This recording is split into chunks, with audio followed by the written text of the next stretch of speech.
This time, this Friday to Sunday, Good Friday to Easter Sunday, is the most holy period in the community of Christians, and of course it also is very illuminating, a great guiding force for whosoever who ponders the events that went on during this very brief, short period. Jesus lived, although the accounts differ a little bit here and there, but it is held unanimously that he lived from, say, about 30 years of life to maybe 35 years. And these days, when he was spreading his message, the things were happening pretty rapidly. We know that after his little childhood account, then we do not see any mention of what was happening in his life in the recorded history of his or his biography. There are surmises, there are some historical research in this matter, but nothing has come to any conclusion.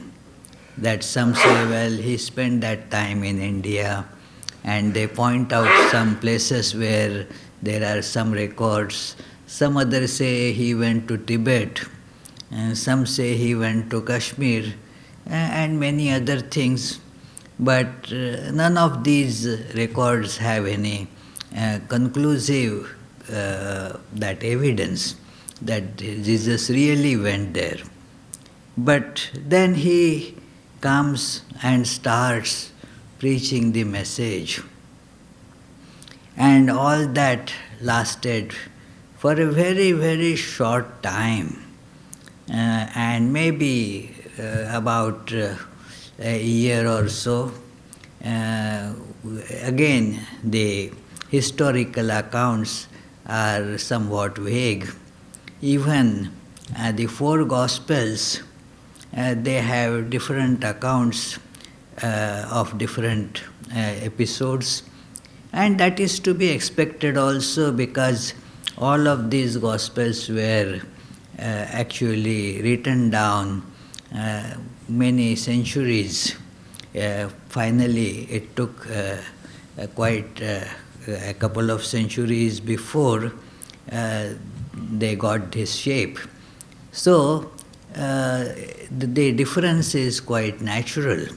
There is no eyewitness record as such by any of these, although in some places the disciples are there, and the apostles have given what they saw. But it is recorded and put in this form of gospel book much, much later. But we see one very distinct thing here, that Jesus is performing a divine mission.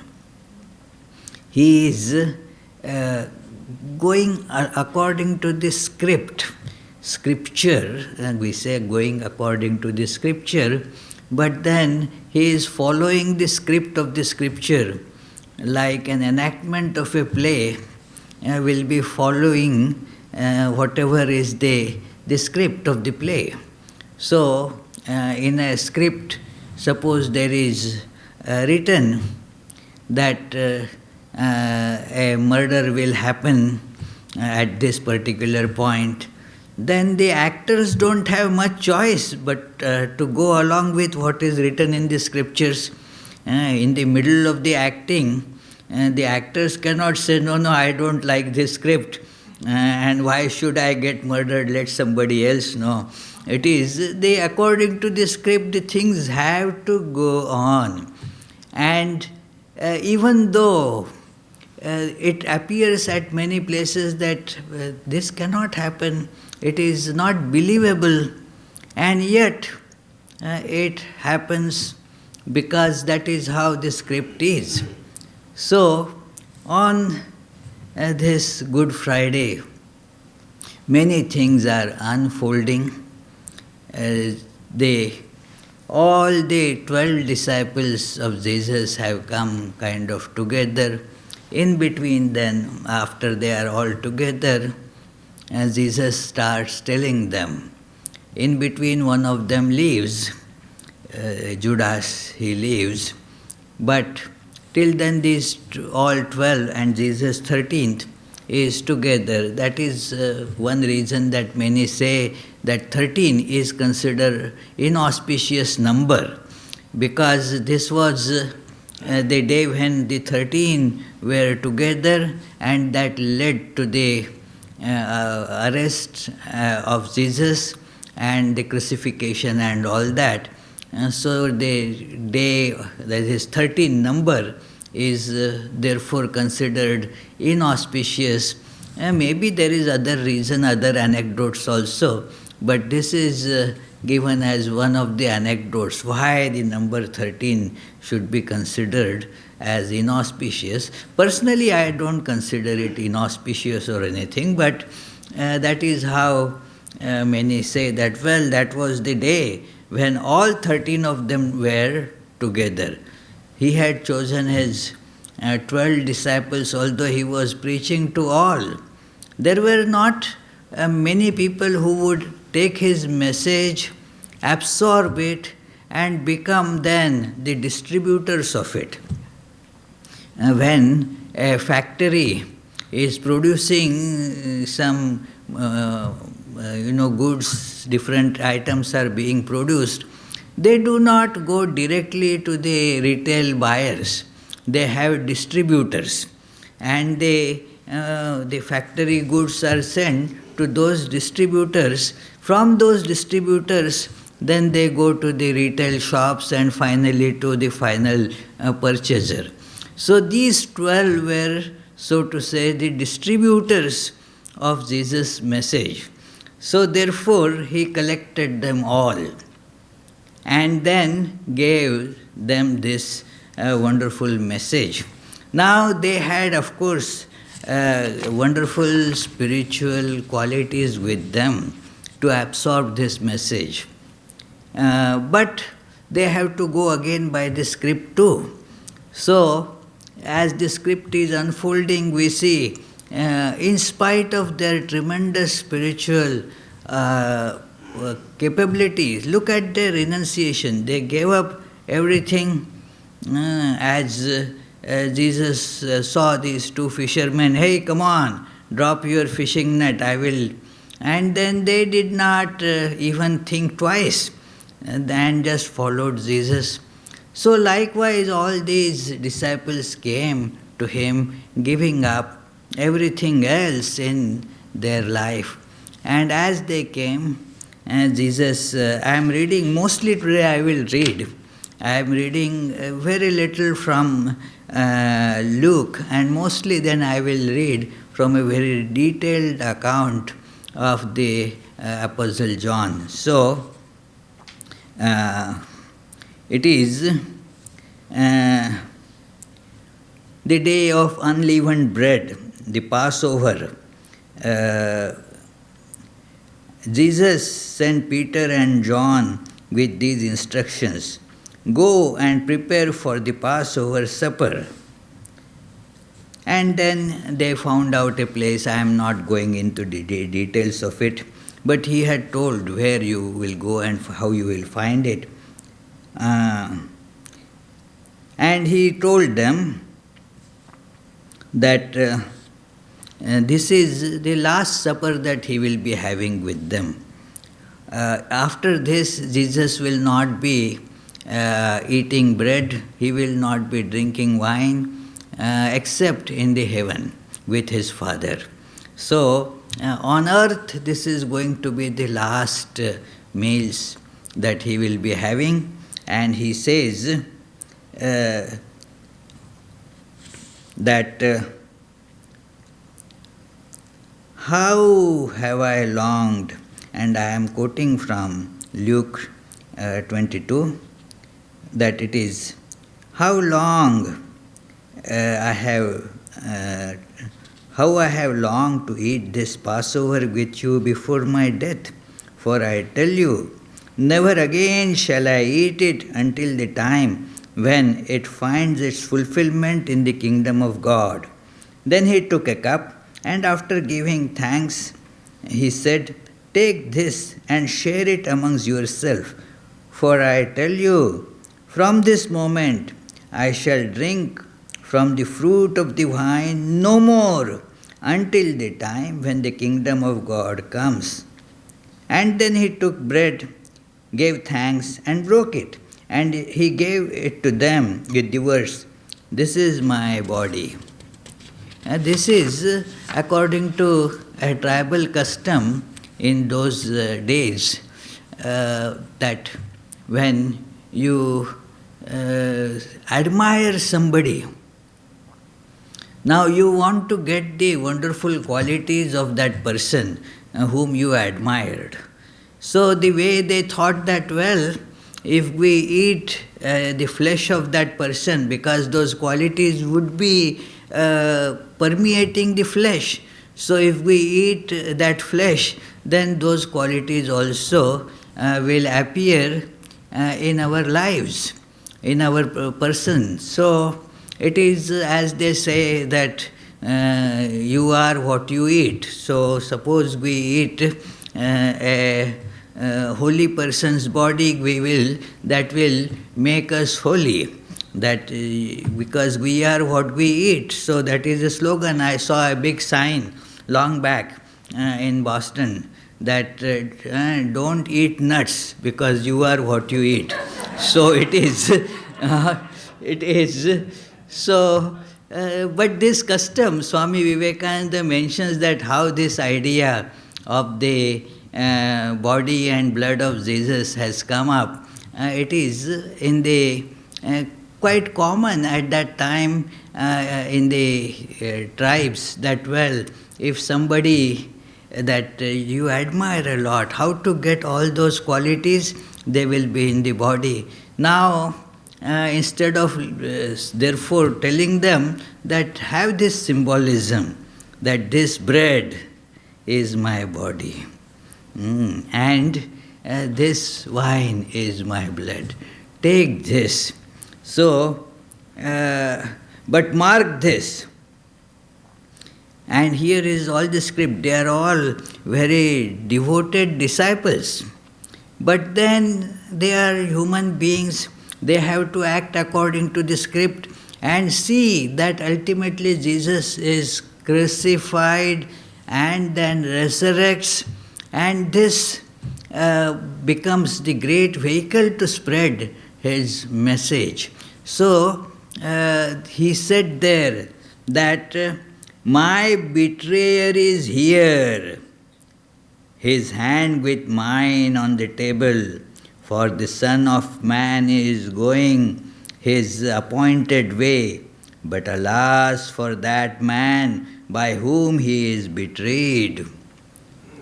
So, all are disciples, all are devoted, and yet there is somebody right amongst them who was going to betray Jesus to the captors of his for 30 pieces of silver. So for 30 pieces of silver, Jesus was going to be betrayed by one of those disciples.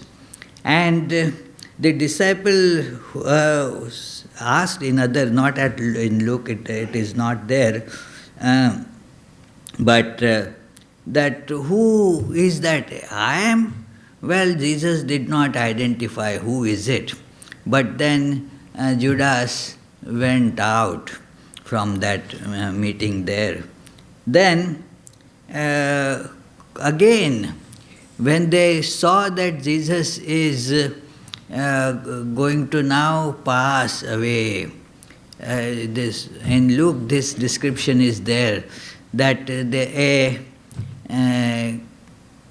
what happens in human beings now, who will be the heir? Who will be the head of his mission now?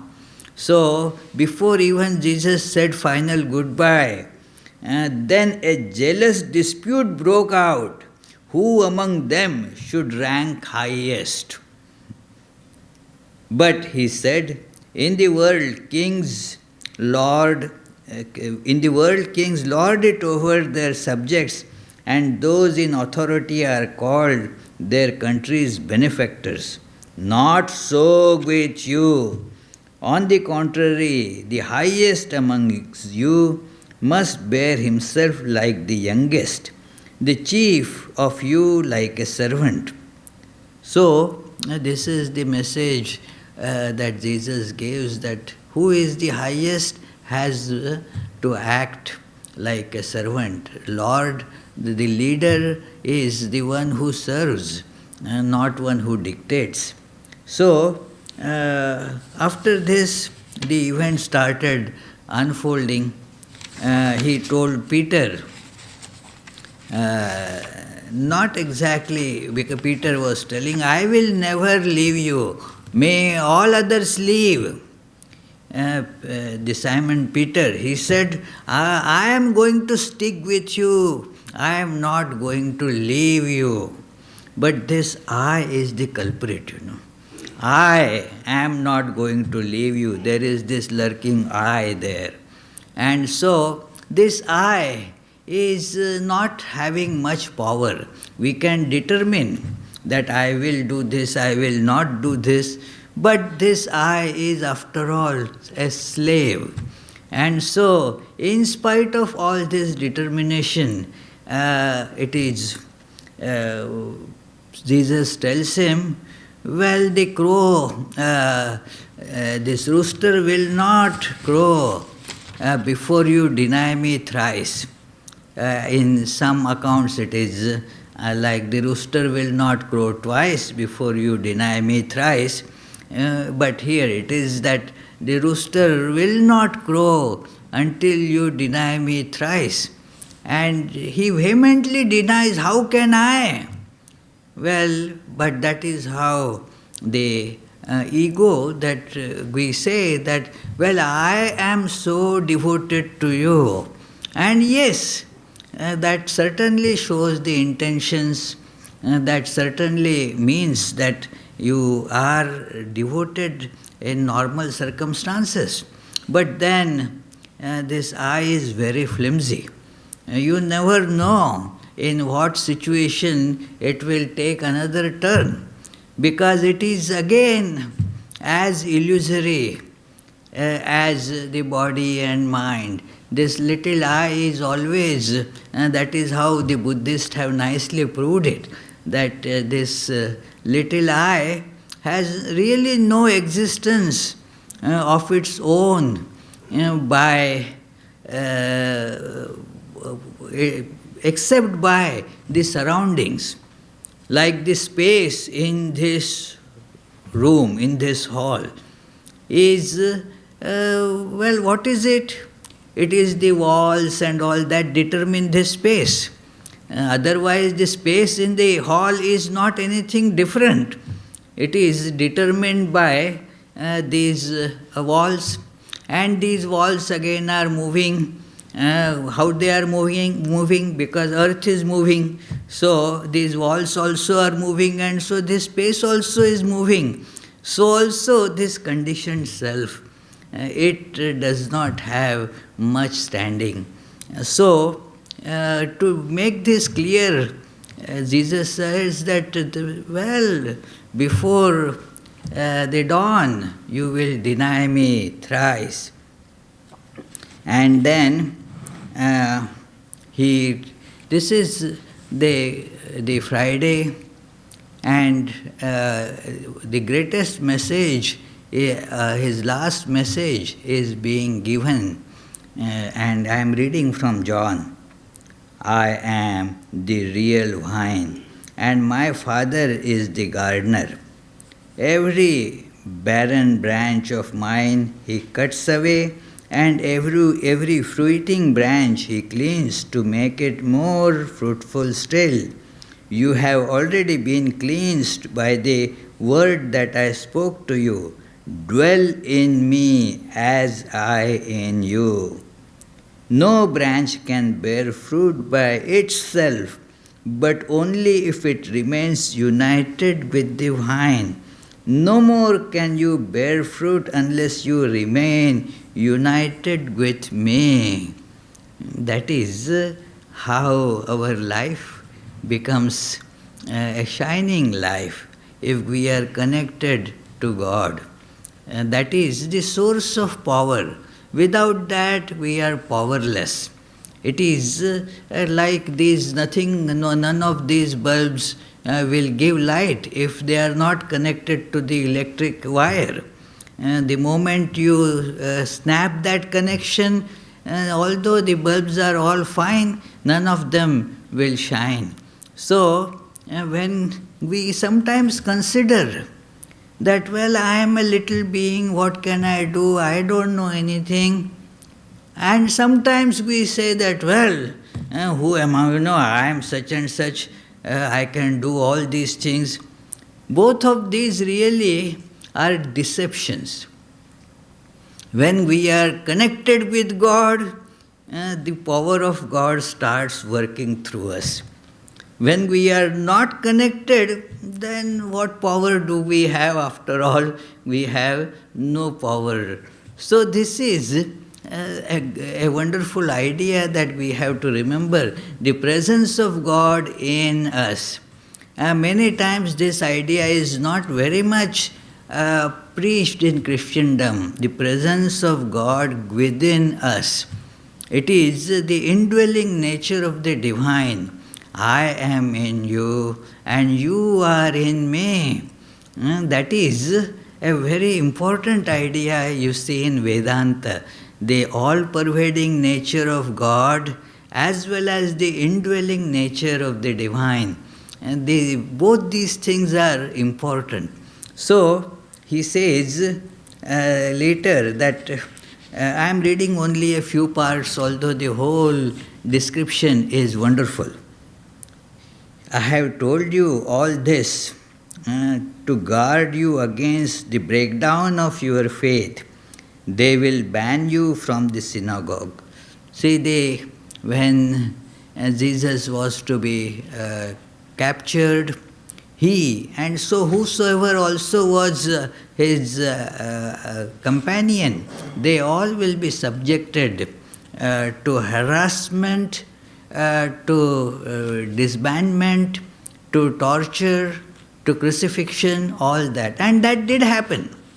Many therefore had to flee the place. But he says that I am telling you this is going to happen. Be on guard. It is not that we can prevent it, but we can protect ourselves from it. When we get this message of what is going to happen, like the weather forecast, a foot of snow is going to be dumped. Then just because the weather authority brings this warning doesn't mean we can go and prevent that 1 foot. But we can take some preventive measures that, okay, the authorities therefore will keep the schools closed on that day and put salt on the streets and so forth. So, exactly here too, be on your guard that this is going to happen.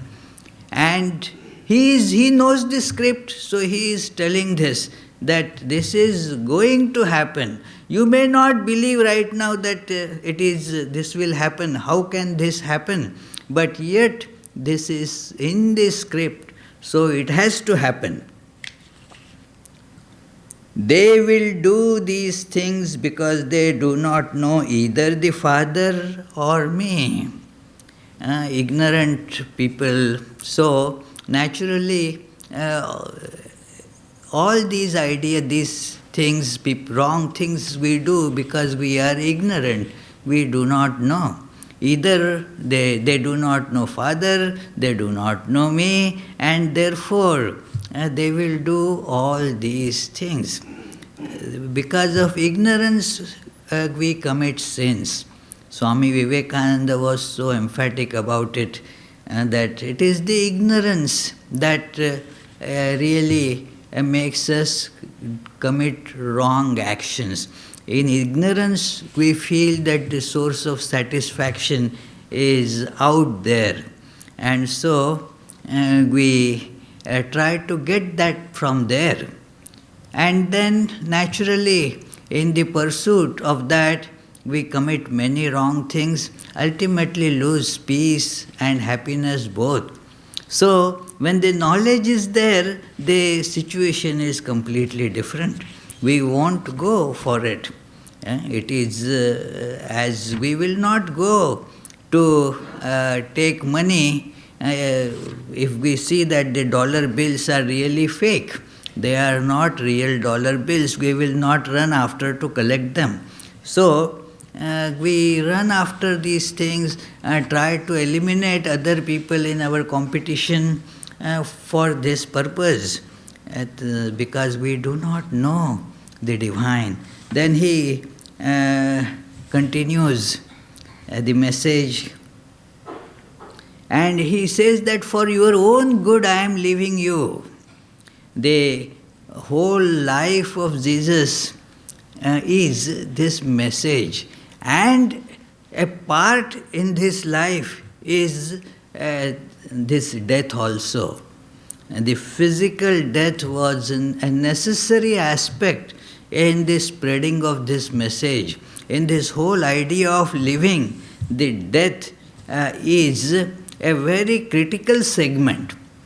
And so, he is saying that for your own good, I am leaving you. If I do not go, your advocate will not come. Whereas if I go, I will send him to you. The advocate is now a technical term here, that what it means is that somebody who will be guiding you from inside, taking you ahead in your pursuit of excellence or spiritual redemption. And then he says, there is still much that I could say to you, but the burden would be too great for you now. However, when he comes, who is the Spirit of truth, he will guide you unto all the truth. For he will not speak on his own authority, but will tell only what he hears, and he will make known to you the things that are coming. He will glorify me, for everything that he makes known to you, he will draw from what is mine. A little while, and you will see me no more. A very beautiful statement. A little while, and you see me no more. Again a little while, and you will see me. Some of the disciples said to one another, what does he mean by this? A little while you will not see me, and again a little while and you will see me. And by this, because I am going to my Father. So they asked, what is this little while that he speaks of? We do not know what he means.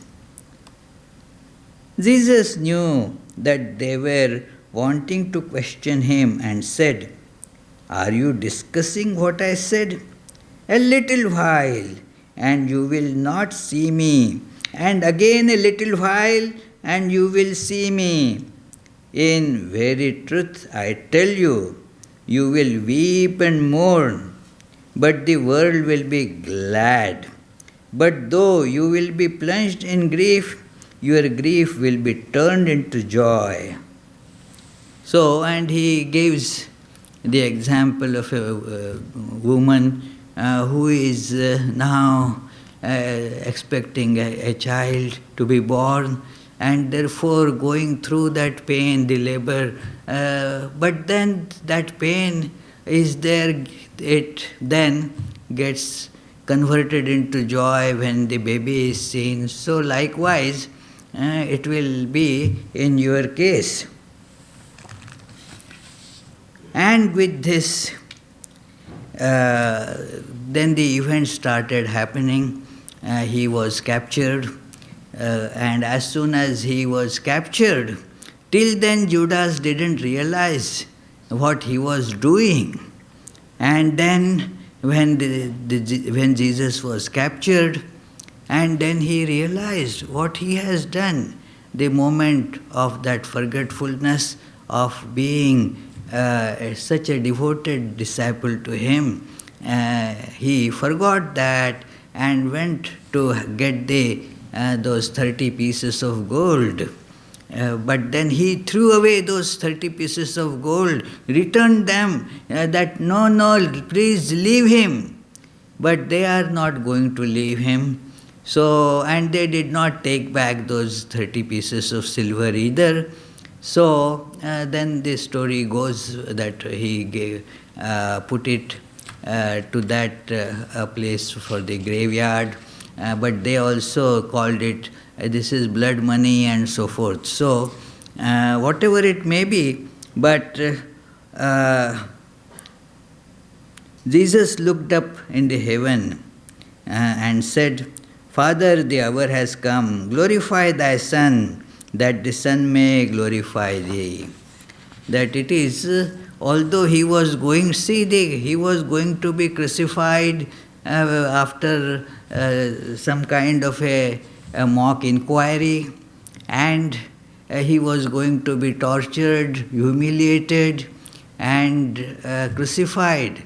Yet this is, he calls it the moment of glory. This moment of glory is coming so that the Father will be glorified. The conflict ensues, that is the chapter, the final conflict in all Gospels. You will read the description that how he was captured, and then he was brought before the Roman that judge there. He tried that to tell that, well, he doesn't look like criminal, he doesn't seem to have done anything wrong. But the people who were rubbed against by Jesus' preaching, that is what happens when such a divine personage starts preaching. Then the first to get the heat of it, first to face the heat of it is the priests. Priests are very good as custodians of religion. They show people how to go about their religious practice.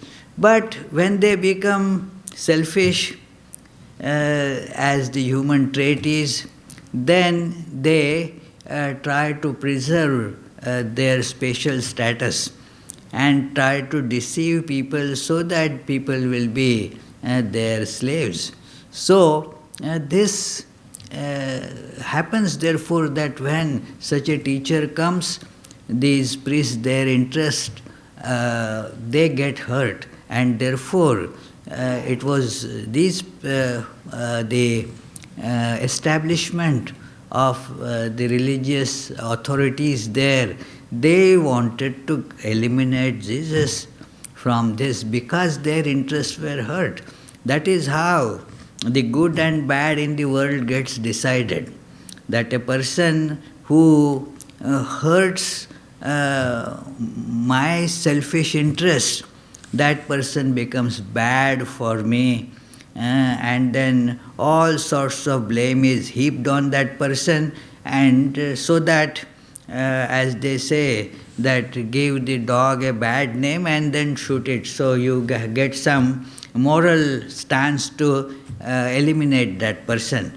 So that was duly done, and after that process, Jesus was ordered to be crucified.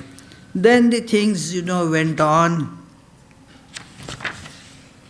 But there was this part that when his body was then taken out from the cross and was sent for in a tomb. Now what happened? That was now the Sunday begins.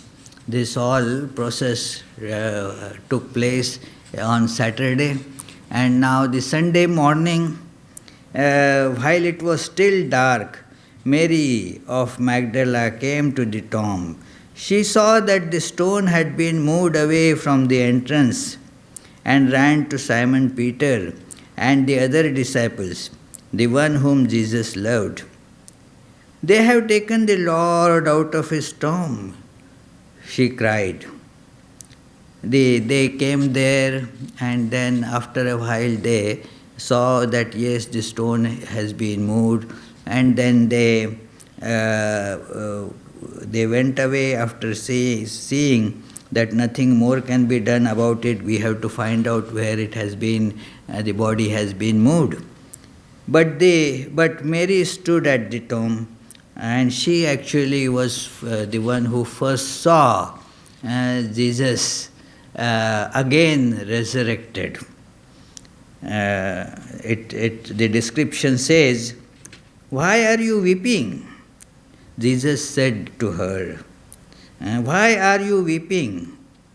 Jesus was saying, but then she could not recognize, she did not look up, and she just said, "They have taken my Lord away, and I do not know where they have laid him." It is only in terms of body that we think. It is funny, but because we do not see this thing because of our tremendous identification with body. And we know that I am not body. Simple thing, you are all physically sitting here for last about 50 minutes or so.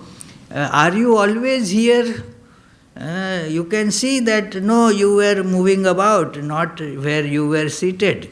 Some of you might have been thinking of your child, or maybe some of your friend, or whatever has been happening outside there. All that was going on. But still we identify the person with the body.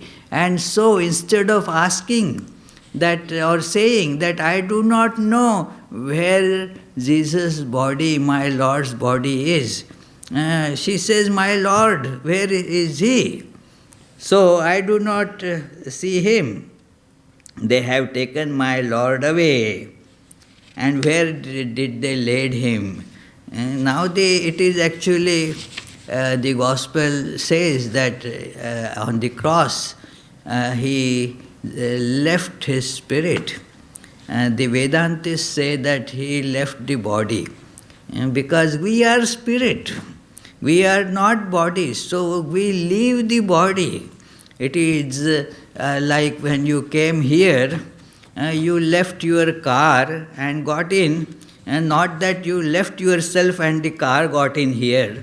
So similarly, the body is left, the spirit is immortal, spirit is, it survives. So, but Mary asked about where he is, and while Jesus was speaking to her, now she sees later Jesus, that Mary, she turned to him and said, Rabboni, which in Hebrew means for my master. Jesus said, "Do not cling to me, for I have not yet ascended to the Father, but go to my brothers and tell them that I am now ascending to my Father and your Father, my God, and your God." Mary of Magdala went to the disciples with her news. I have seen Lord, she said, and gave them his message. Late that Sunday evening, when the disciples were together behind locked doors for fear of the people around, the powerful people, Jesus came and stood amongst them. Peter, peace be with you, he said, and then showed them his hands and his side. This is not an uncommon occurrence. The very fact that the doors were closed, and so he did not come there bodily, of course, because the body will require more space, cannot come in. But the spirit can travel anywhere, so without the door needed to be opened. So then he says, as the Father sent me, so I send you. He then breathed on them, saying, receive the Holy Spirit. If you forgive any man's sin, they stand forgiven. If you pronounce them unforgiven they remain. And that is how these disciples, they became the propagators of the message of Jesus. Whether Jesus resurrected physically and ascended to heaven physically, well, it could be a matter of argument, debate, disputes. Most Christians these days don't believe that it was a physical ascendance. It is certainly the spiritual resurrection that is most important for us. That if, as he had said, that if you die in flesh, you resurrect in spirit. So be dead to flesh means all the clinging to the fleshy attachments and all those things that draw us towards flesh. If we transcend them, then we start living in spirit, where we are immortal. See, the immortality is where it is in the spirit. The body has to perish. The body is, after all, a continuously changing thing, a continuously going on series of chemical changes is what is called the body. And so there is no conception that it is immortal. You cannot formulate what is the meaning of body being immortal. But spirit being non-corporeal, it is always there. And so to know that we are the spirit, that is the wonderful message that we get from this tale, from this whole incident that took place between these three, that I am in you and you are in me. So living in this divine and feeling the presence of divine in us, that makes us immortal, because our identity shifts. It is like a play, you know. In play you have an assumed identity. So a divine incarnation is like an assumed identity, that you come to play here. This world is a stage. And so Shakespeare has said it, the world is a stage. So it is on this stage then, if you know that you have come to participate in a play, then what happens? Even though you are performing a particular role, you know that it is a role. You are aware that you are actually not that. you can just feel that I am acting this. Like somebody, John Smith may be acting as Othello. But it is knows during the play that he is not at Othello actually. This is John Smith. So when that divine incarnation knows their true identity, but act perfectly well as Othello. When the play is going on and this John Smith is acting Othello, if somebody calls him, hey John, he will not respond, otherwise the play will be spoiled. Although he knows that he is not Othello, he will show that he is Othello. So that is how this divine incarnation acts. Sri Ramakrishna has mentioned this many times. So the true identity is always known, and that the following is this, that I am following the script, that awareness is also present during all this play that is going on. So that is the wonderful message that we get from the discussions that happened on these days. Jesus mentions also on that Friday that whosoever that you comes to you asking for food or asking for care, and that when you do that, that you are doing it for Lord, and that will be recognized. He says that on the last day, that whoever says, O Lord, and I will refuse to recognize you, but the one who has done the will of my Father, they will be great in the kingdom of heaven.